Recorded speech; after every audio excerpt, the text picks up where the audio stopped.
Hello friends, मैं आपका दोस्त डॉक्टर सुनील कुमार और आप देख रहे हैं doctor Kumar education clinic. I am a student of the medical science and I am carrying the 18 year of the experience I am post doctorate in clinical medicine and the metabolic science.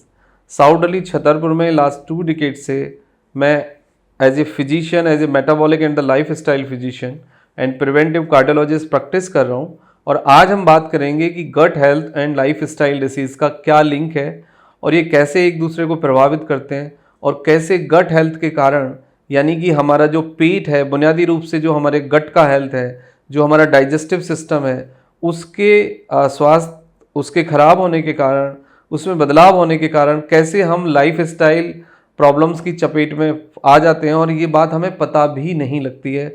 और जब हमें ये पता लगती है तो एक metabolic syndrome यानी कुछ नई बीमारी, कुछ नई परेशानी हमारे सामने होती है और हम उसमें ट्रैप में फंस जाते हैं और होल लाइफ फिर हम उससे लड़ते रहते हैं। तो आप गट हेल्थ को समझिए, लाइफ स्टाइल प्रॉब्लम को समझिए, तो जिससे आपके सामने जो आने वाले चैलेंजेस हैं, जो आने वाली समस्या है, जो बीमारी है, बुनियादी रूप से आप उससे बच सकते हैं और आप अपनी लाइफ को हेल्दीली देख सकते हैं।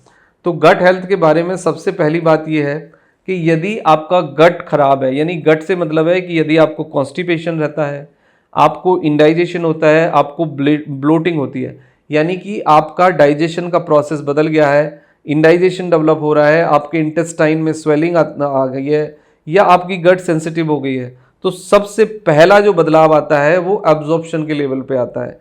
इसका मतलब ये है कि हम जो भी खाते हैं या जो भी हम पीते हैं वो उससे हमारे बॉडी को मिनरल्स मिलते हैं, एंजाइम्स मिलते हैं, हार्मोन्स के सिक्रीशन में वो मदद करते हैं। तो इसको ये इस तरीके से समझिए कि जो हमारे बॉडी के अंदर हमें जो भी फूड से मिलता है, यानी विटामिन B12 हो, वो विटामिन D हो, आपके मिनरल्स हों, आपके एंजाइम्स हों, आपका हार्मोन्स का सिक्रीशन हो या फिर आपका सलेवा हो, इन सब का जो फॉर्मेशन है, इनका जो रॉ मटेरियल है वो हमें फूड से मिलेगा। यानी कि हमारे हार्मोन्स नेचर में या तो लिपिड्स हैं या प्रोटीन्स हैं। तो आपको यदि आप हेल्दी फूड लेते हैं, आपको हेल्दी प्रोटीन यदि मिल रहा है, आपको यदि हेल्दी फैट मिल रहा है और आपको यदि अच्छे फाइबर मिल रहे हैं, तो आपके बॉडी के अंदर विटामिन्स की डेफिशिएंसी नहीं होगी, एंजाइम की डेफिशिएंसी नहीं होगी, हार्मोन्स का सिक्रीशन ठीक रहेगा और इससे बुनियादी रूप से आप बहुत सारी प्रॉब्लम से बच जाओगे। यानी हार्मोन्स का यदि रेगुलेशन ठीक है, यदि हार्मोन्स का सिक्रीशन ठीक है, तो आपको लाइफ स्टाइल में बहुत सारी प्रॉब्लम्स को आप प्रिवेंट कर सकते हो, जैसे कि ऑस्टियोपोरोसिस है, सेक्सुअल प्रॉब्लम है, डायबिटीज़ है, एजिंग है, तो बहुत सारी प्रॉब्लम्स, डिप्रेशन है, एंजाइटी है, इन सब से आप बच सकते हो। तो हार्मोन्स का सिक्रीशन भी ठीक रहेगा यदि आपका गट ठीक है। तो न्यूरोट्रांसमीटर्स के अंदर जो एक कोऑर्डिनेशन कनेक्शन है वो भी ठीक रहेगा, विटामिन्स भी आपको प्रॉपरली मिल जाएंगे, डिप्रेशन से बच पाओगे, एंजाइटी से बच पाओगे एंड साइकोसोमेटिक इशू जो आजकल डेवलप हो रहे हैं। इसका मतलब ये होता है कि हमें प्रॉब्लम मानसिक होती है लेकिन हम मानते हैं कि हमें पेट की प्रॉब्लम है, प्रॉब्लम पेट में होती है लेकिन हमें डिप्रेशन, एंजाइटी हो जाता है, हमारी स्लीप डिस्टर्ब हो जाती है। तो आपके गट का हेल्थ आपके ब्रेन के हेल्थ को ठीक रखेगा और आपका ब्रेन का हेल्थ आपके दूसरे हेल्थ को ठीक रखेगा। तो इसमें एक बहुत बड़ा कनेक्शन है, इसको आपको समझना होगा। If your gut is healthy, your brain will healthy, your brain will healthy, your whole body is healthy. इस तरीके से आपको इसको समझना होगा।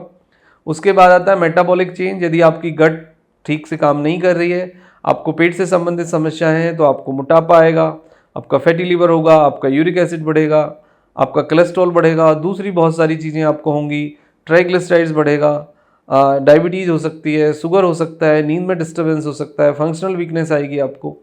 और उसके बाद अब कुछ लाइफ स्टाइल प्रॉब्लम डायरेक्टली आपकी गट पैदा करती है, लेट एंड अर्ली, हमें उसको भी समझना होगा। सबसे पहले है आपका कि आपको ब्लोटिंग शुरू हो जाएगा, फिर इंडाइजेशन आपको आएगा, खाना अच्छे से नहीं पचेगा, कॉन्स्टिपेशन मतलब अच्छे से स्टूल पास नहीं होना, गर्ड आपको गैस्ट्रो ईसोफेजियल रिफ्लेक्स डिसऑर्डर, जिसमें कि आप देखते हैं कि चेस्ट के अंदर बर्निंग सेंसेशन, चेस्ट में भारीपन और एसिड का जमावड़ा, गले में भी कई बार देखते हैं आपकी बलगम फंसा फंसा रहता है और कई बार क्या होता है, पेन भी होता है, गला आपका सेंसिटिव हो जाता है। ये सब एसिड रिफ्लेक्स के कारण ही होता है।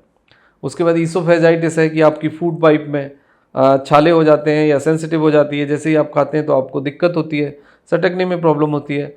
फेरेंजाइटिस बहुत कॉमन है। एपिगैस्ट्रिक पेन, एपिगैस्ट्रिक मतलब ब्लोटिंग होगी, गैस चढ़ेगी, गैस रुकेगी, उससे फिर आपको दर्द आएगा और क्वालिटी ऑफ लाइफ आपकी मतलब अच्छी सी नहीं रहनी।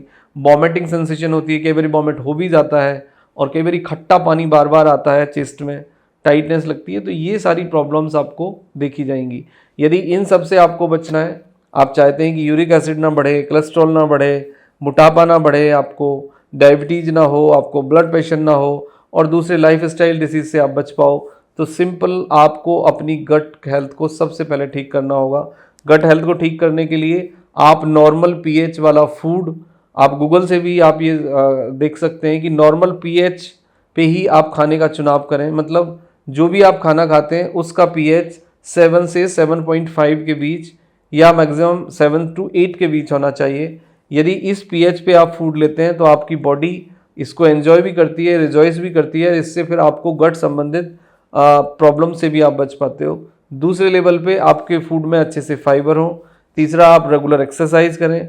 चौथा, आप अच्छे से पानी पिएं। पांचवा, आप अच्छे से नींद लें। और छठा, आप positive thinking, positive engagement, active engagement life में तराशें। एक्टिव लाइफ स्टाइल का चुनाव करें। एक पोस्चर में लगातार ना बने रहें और एक थॉट को, एक विचार को पकड़ के उसको ग्राइंड ना करें, उसके पीछे ना लगे रहें। लाइफ में मूवमेंट बहुत ज़रूरी है। वो मूवमेंट हर लेवल पे होनी चाहिए, फिजिकल पे भी और मेंटल लेवल पे भी, यानी दिमागी लेवल पे भी। यदि आप एक विचार के साथ फिक्स हो जाएंगे तो आप वैसे ही फिक्स हो जाएंगे जैसे कि आदमी एक कमरे में, एक चेयर में फिक्स हो जाता है। तो आपका एक पोस्चर में बने रहना, एक थॉट के साथ लगातार बने रहना, वो डेंजरस हो सकता है, वो आपको बीमार कर सकता है। तो इससे आपको बचना है। Thank you very much and take care yourself.